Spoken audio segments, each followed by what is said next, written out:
sebentar lagi kita nanti akan mempersiapkan diri untuk menyambut, ya, hari berganti hari, tahun berganti tahun, bulan berganti bulan, ya. Dan Bapak Ibu Saudara dengan saya, kita pun harus perbuatan kita harus berganti. Yang kemarin tidak baik, hari ini harus lebih baik. Amin.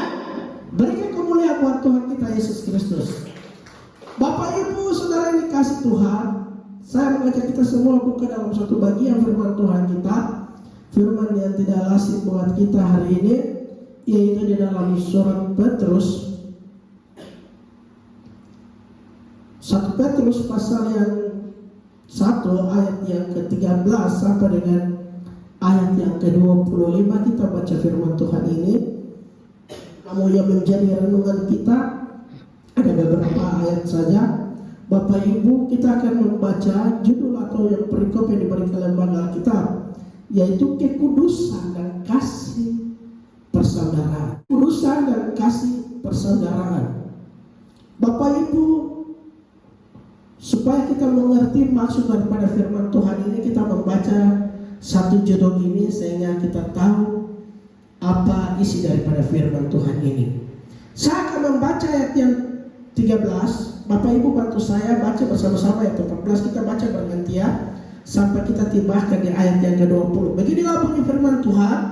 Sebab itu siapkanlah akal budimu, waspadalah dan letakkanlah pengharapanmu seluruhnya atas kasih karunia yang dianugerahkan kepadamu pada waktu penyataan Yesus Kristus.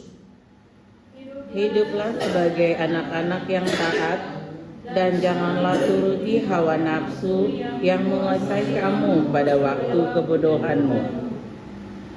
Ayat yang ke-15.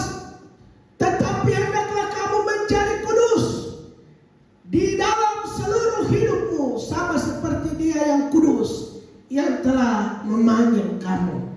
Sebab ada tertulis, Kuduslah kamu sebab aku kudus. Ayat 21. Oleh Dia kamu percaya kepada Allah yang telah membangkitkan Dia dari antara orang mati, dan yang telah memuliakannya sehingga imanmu dan pengharapanmu tertuju kepada Allah. karena kamu telah menyucikan dirimu oleh ketaatan kepada kebenaran, Sehingga kamu dapat mengamalkan kasih persaudaraan yang tulus. Hendaklah kamu bersungguh-sungguh saling mengasihi dengan sesama hatimu.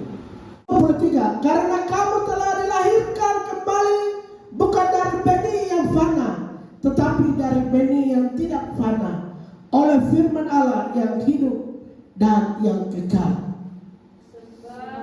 Semua yang hidup adalah seperti rumput, dan segala kemuliaannya seperti bunga rumput. Rumput menjadi kering dan bunga gugur. Ayat yang ke-25. Tetapi firman Tuhan tetap untuk selama-lamanya. Inilah firman yang disampaikan Injil kepada kamu. Berbahagialah Bapak Ibu, firman Tuhan ini sangat indah dan baik bagi kita. Yang menjadi renungan kita pada saat siang hari ini adalah ayat yang ke-15. Coba multimedia tampilkan ayat 15 dan kita baca firman Tuhan ini secara bersama-sama. 15 dan 16. Beginilah bunyi firman Tuhan. Tetapi hendaklah kamu menjadi kudus di dalam seluruh hidupmu, sama seperti Dia yang kudus, yang telah memanggil kamu. Ayat 16. Sebab ada tertulis, kuduslah kamu sebab aku kudus. Amin. Amin. Bapak Ibu Saudara yang dikasih Tuhan, ketika saya membaca firman Tuhan ini berkali-kali dan saya berusaha untuk mengerti apa arti kudus. Kudus, saya belajar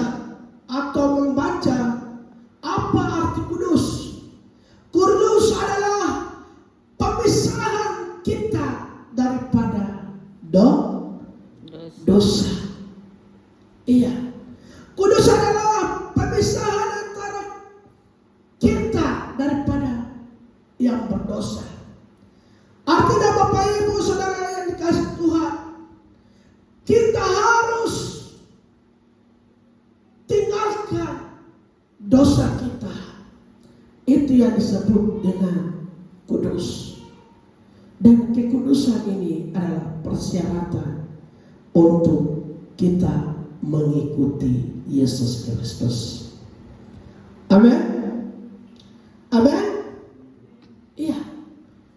Kudus adalah kita terpisah daripada dosa kita. Iya. Berarti kalau Bapak Ibu Saudara dengan saya dosa, berarti kita masih berdosa, berarti belum dianggap kudus. Amin. Amin. Iya. Dan Bapak Ibu Saudara yang dikasih Tuhan, tidak ada dalam dunia ini yang hidupnya adalah sempurna atau kudus seperti Tuhan. Hanya satu-satunya kudus adalah Yesus Kristus sendiri yang pernah tinggal dalam dunia ini, yang Dia adalah Allah yang kudus. Bapak Ibu Saudara yang dikasih Tuhan, dan Bapak Ibu Saudara dengan saya, hari ini firman Tuhan berkata bahwa kita harus hidup dalam kekudusan, sebab Allah adalah Allah yang kudus di hadapan Tuhan. Allah tidak pernah berdosa, maka Dia disebut Allah yang kudus. Amin. Amin. Amin. Ya.